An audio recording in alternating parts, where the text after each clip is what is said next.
At exactly 6:15 every morning, I noticed the same sound echoing across my property, the faint hiss of water being siphoned, followed by the low, metallic clank of my tank valve being closed with someone else's hands. At first I thought I was just being paranoid. I'm a civil engineer in my late 30s, and I know my way around water systems better than most people. I had installed the 3,000-gallon tank in my backyard for emergencies, irrigation, and because I liked being prepared. But within a few weeks of moving into the neighborhood, I realized that water levels were mysteriously dropping faster than my usage could ever account for. I ran tests, checked my pipes, and even recalibrated the meter. It all pointed to one conclusion: someone was draining my water supply, and it didn't take long before I caught her red-handed. Sandra, though everyone here just called her Karen, the self-proclaimed queen of the HOA. She wasn't discreet about it either. At dawn, in full view of the cul-de-sac, she'd strut onto my property in her pink jogging outfit with a cheap hose coiled under her arm like she was heading into battle. She acted like she owned every square inch of this neighborhood, and to her, my water tank was just another community resource that fell under her dominion. What she didn't know, and what made me smirk every time I saw her stealing, was that the street's entire water system, hers included, was connected to my property, thanks to a bizarre land deed dating back to the 1920s. I was the legal owner of the underground well feeding all 27 houses in our subdivision. The HOA had no idea, and Karen certainly didn't. To her, I was just the quiet, working-class guy with an oversized tank she could bully into compliance. To me, she was a trespasser begging for a lesson she would never forget. I didn't confront her right away. No, I wanted to understand just how far her entitlement would stretch. So, I watched, I recorded, and I waited patiently sipping my morning coffee while my so-called HOA president drained her own lifeline with every smug twist of my valve. By the second month, I had an entire library of evidence videos from my security cameras showing Karen sneaking around my yard at sunrise, spreadsheets I built tracking the gallons missing, and even photos of her dragging her ridiculous designer hose across my lawn like she was laying down a new utility line. But what shocked me most wasn't the theft itself. It was how bold she became. At one point, she even invited two of her HOA lackeys, both men in their 50s with polo shirts, tucked into shorts, to help her check on the community tank. They strutted into my backyard like they were performing some kind of public service. One of them even said, "We're doing the neighborhood a favor, buddy," as if stealing from me was part of their civic duty. I didn't bother confronting them, not yet. Instead, I leaned deeper into observation mode. Every drop she drained wasn't just coming out of my tank, it was directly affecting the pressure that flowed into her own kitchen sink, her shower, her precious koi pond, and, ironically, her prized HOA-run community fountain that she bragged about at every monthly meeting.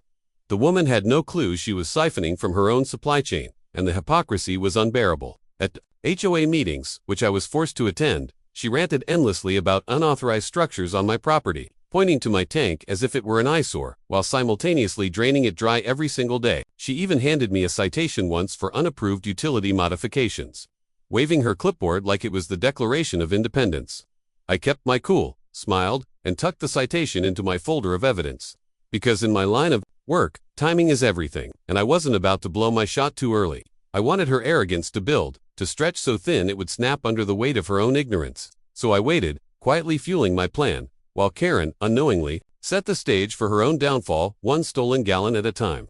It didn't take long for the cracks to show. Literally one sweltering afternoon, as I was sipping coffee on my porch, I watched Karen storm out of her house, waving her phone like it was a weapon. Her voice carried across the street as she yelled at a maintenance guy working near her driveway. "Why is my fountain sputtering?" she screeched. "This is a luxury community, not some cheap subdivision." I almost choked on my coffee trying not to laugh. The irony was delicious. Her fountain wasn't sputtering because of the community system. It was sputtering because she was siphoning water out of the very tank that kept it alive. By the end of the week, other neighbors began complaining, too. Sprinklers stopped mid-cycle, showers ran cold, dishwashers stalled. The HOA meeting that Friday was chaos. Residents crowded the clubhouse, waving bills and shouting about failing water pressure. And there she was, Karen, at the head of the table, trying to maintain control, blaming unapproved private modifications and hinting at me as the culprit. She wagged her finger at me across the room, saying, "Some people are hoarding water, and it's costing the rest of us." The audacity was breathtaking. I sat back, calm as ever, letting her dig her hole deeper. Because what Karen didn't know was that I'd already installed a flow meter in the main line leading from my tank to the neighborhood. Every gallon drained was recorded, timestamped, and stored with video proof of her little midnight strolls. The numbers didn't lie. Nearly half of the street's water shortages could be traced to her daily theft. Still, I kept quiet, watching her try to rally the neighborhood against me.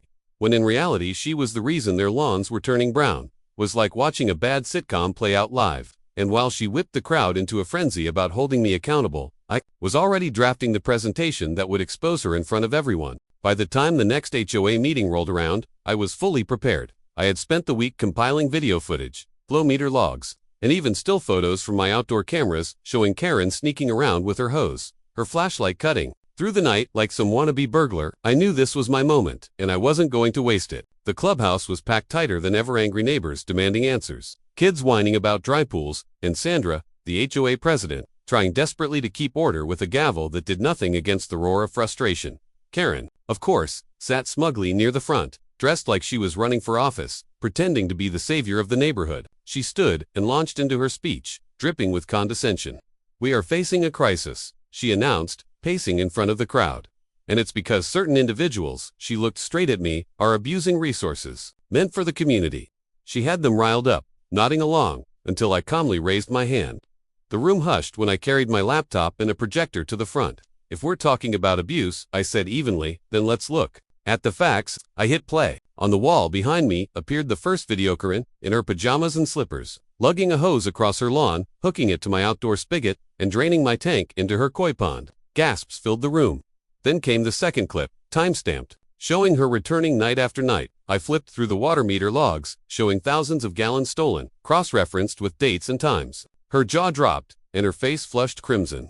Neighbors turned on her instantly. Shouts of, "Are you serious? And you caused this?" filled the room. Even the HOA board, usually her loyal puppets, stared at her in shock. Karen sputtered, trying to deny it, but every frame of video tore her excuses apart. When I finished, the silence was deafening. Then someone in the back muttered, "So we've been suffering because of her?" And just like that, the tide turned. Karen, the self-proclaimed water watchdog, had just been exposed as the biggest thief on the block. The fallout was immediate, and it was brutal. Karen's carefully crafted image as the neighborhood's protector crumbled in seconds, replaced by whispers, shouts, and flat-out rage. People who had once blindly followed her now pointed fingers, demanding refunds for their HOA fees, screaming about ruined lawns, dead gardens, and the embarrassment of being lied to for so long. The board president tried banging her gavel, but the chaos only grew. Karen, red-faced and shaking, bolted up from her chair and screamed, "This is all lies. He fabricated it." But the evidence was undeniable. The timestamps, the logs, the footage of her waddling across my lawn at midnight with that ridiculous hose. It wasn't just my word against hers anymore. It was the whole neighborhood staring her down with fury. I leaned against the wall, sipping my coffee calmly, and finally dropped the bombshell I'd been holding on to. "By the way, every drop of water in this neighborhood comes from my private well. The street supply has run through my property. For decades, you've all been my tenants. In a way, and Karen here has been robbing every one of you." The room froze, jaws slack. I pulled out the original deed from the 1920s, complete with state-certified water rights documents, and laid them on the table. The HOA president looked like she was about to faint. One by one, the neighbors turned their anger from me to Karen, and she stood there trembling, mascara streaking down her cheeks, screaming that she was just trying to enforce standards. But it didn't matter anymore. Within the week, Karen was voted off the HOA board, slapped with fines from the county for theft of utilities, and slapped again with a lawsuit from several neighbors who'd had to resod their yards and replace their landscaping. The cherry on top, I installed a coded lock system on my water main and told the HOA they'd now be paying me directly for usage at a fair but firm rate. Karen moved out 2 months later, her house sitting unsold as word of her antics spread through town like wildfire. As for me, every morning I still sip my coffee in the front yard, the way I always wanted, watching the sprinklers dance across my garden. The neighborhood may still have its politics, but one thing's for sure, Karen will never steal another drop. And Sycamore Vista finally knows who really held the power all along.